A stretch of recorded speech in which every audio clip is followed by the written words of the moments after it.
बादशाह की 7 बेटियां। बहुत समय पहले मिर्जापुर नामक गांव में बादशाह अब्दुल रहमान का राज था।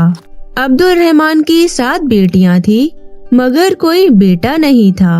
अब्दुल रहमान जब भी खुश होता तो एक बैठक रखता और लोगों से सवाल करता, और जो उसके सवाल का जवाब दे देता उसको उसका मनचाहा इनाम मिलता। ऐसे ही दिन चलता रहा।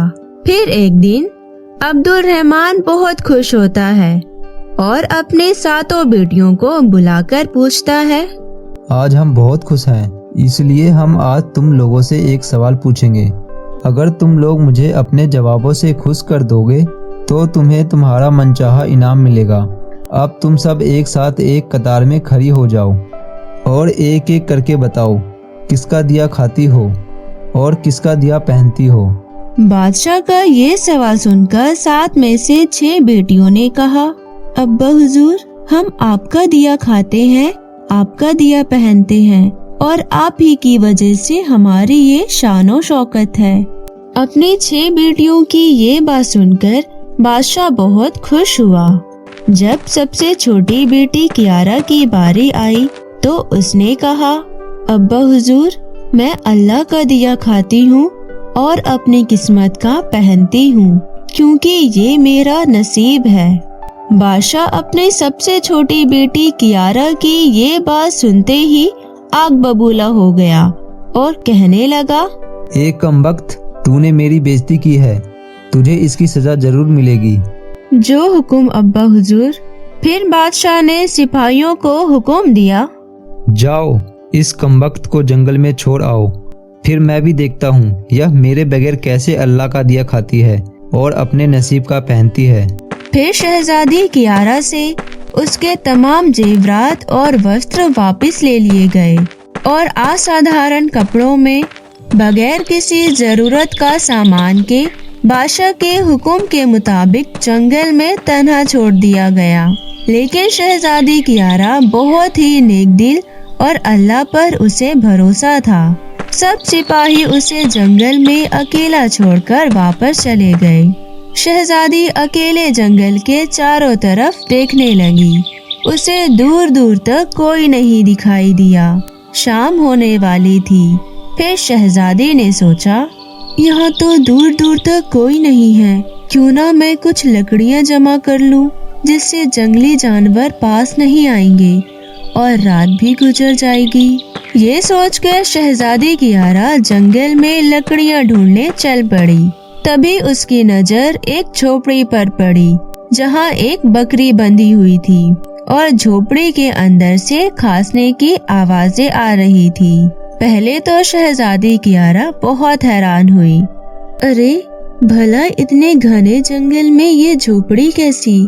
जब शहजादी झोपड़ी के अंदर दाखिल हुई तो देखती है कि एक बूढ़ी औरत चारपाई पर बीमार लेटी है और खांसते खांसते पानी पानी पुकार रही है। शहजादी कियारा इधर उधर देखती है, फिर उसे कोने में पानी का घड़ा दिखाई देता है। वो जल्दी से एक गिलास में घड़े से पानी निकालकर बूढ़ी औरत को पिलाती है और फिर झोपड़ी की साफ सफाई करती है। फिर वो बूढ़ी औरत शहजादी से पूछती है, बेटी, तुम कौन हो और इतने बड़े घने जंगल में तुम अकेली क्या कर रही हो? बूढ़ी औरत की बात सुनकर शहजादी उसे सारी बात बताती है। फिर बूढ़ी औरत कहती है, बेटी, अब से तुम यही रहना।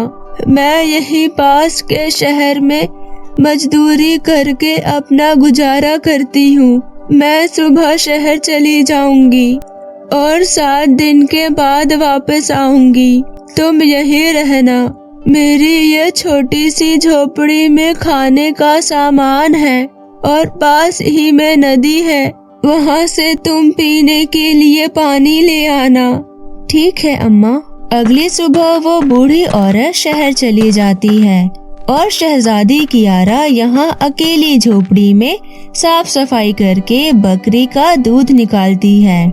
आधा दूध अपने लिए रखती है और आधा बाहर एक कोने में बर्तन में डालकर रख देती है कि रात को अगर कोई जानवर भूखा या प्यासा होगा तो पी लेगा, और वह अंदर जाकर सो जाती है। फिर सुबह सवेरे शहजादी जब उठती है तो देखती है कि दूध का कटोरा खाली है और पास ही में एक लाल रंग का रत्न पड़ा हुआ है और पास ही सांप के निशान भी मौजूद होता है। तभी शहजादी को याद आता है कि मैंने बचपन में सुना था, जब कोई नायाब सांप बहुत खुश होता है तो अपने मुंह से ऐसे ही लाल रंग का रत्न उगलता है, जिसकी कीमत हीरे जवाहरात से भी बहुत कीमती होती है। कहीं ये वही तो नहीं?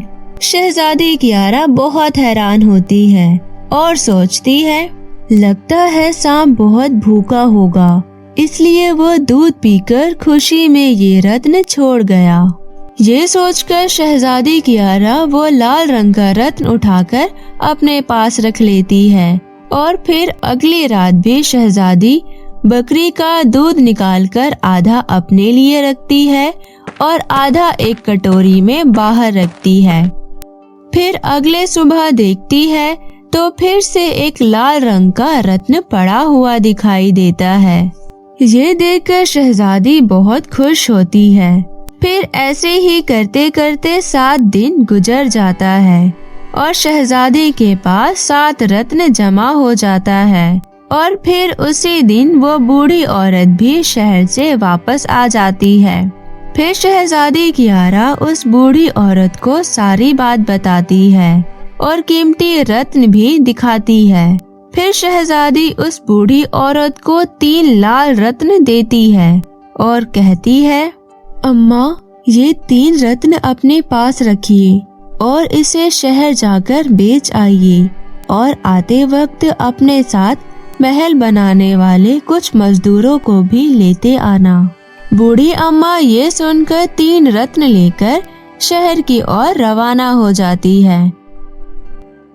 फिर कुछ ही दिनों में जंगल के बीचों बीच एक आलीशान महल बनकर तैयार हो जाता है, जिसमें वो बूढ़ी अम्मा और शहजादी कियारा रहने लगती है।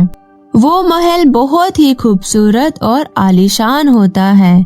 देखते ही देखते वो जंगल एक शहर में बदल जाता है और दूर दूर तक शहजादी के किस्से हर कोई गाने लगता है। जब ये खबर बादशाह अब्दुल रहमान तक पहुंची तो बादशाह के दिल में उसे देखने की बहुत चाहत होती है। कौन है ये लड़की और कौन से मुल्क की है, जिसकी तारीफ लोग करते नहीं थक रहे? फिर बादशाह अब्दुल रहमान सिपाहियों के हाथों एक पैगाम भेजता है। जब सिपाही शहजादी को ये पैगाम देते हैं तो शहजादी एक शर्त रखती है। अपने बादशाह को कह देना वो हमसे एक ही शर्त पर मिल सकते हैं कि वो अपने तमाम बेटियों को अपने साथ लेकर आए। सिपाही जाकर बादशाह को ये पैगाम देते हैं। बादशाह शहजादी द्वारा ये पैगाम स्वीकार करते हैं और अपनी तमाम बेटियों के साथ उसके महल जाते हैं। शहजादी उनसे अपने चेहरे पर नकाब बांधकर मिलती है और उनके स्वागत में 7 प्रकार का खाना पेश करती है। महल के शानो शौकत और उसकी खूबसूरती बादशाह को बहुत हैरान कर देता है।